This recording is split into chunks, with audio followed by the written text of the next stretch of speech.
of a government and the cabinet minister, obviously, you're talking about, doing these big speeches, these lectures on academic free speech, whilst clearly trying to silence, harass, and intimidate those who have spoken out against one of the great crimes of our time.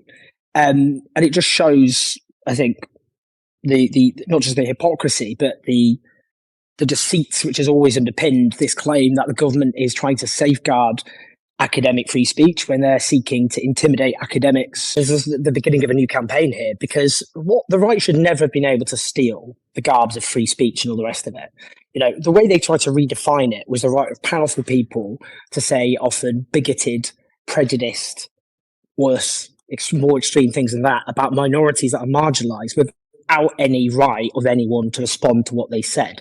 That even the very act of characterizing their speech as inflaming prejudice against often defenseless or relatively voiceless minorities, that's an attack on free speech. Even though we hear, that people who claim they're cancelled who do so from their newspaper columns, from television screens, and from their book deals, and that the whole thing is ludicrous.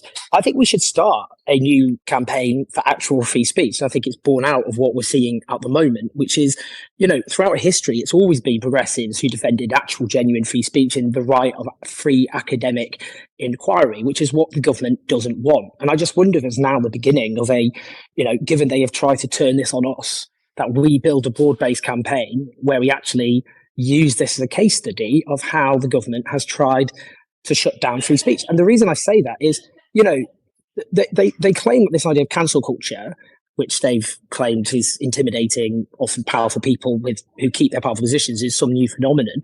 The left, those deemed progressive, have always been on the receiving end.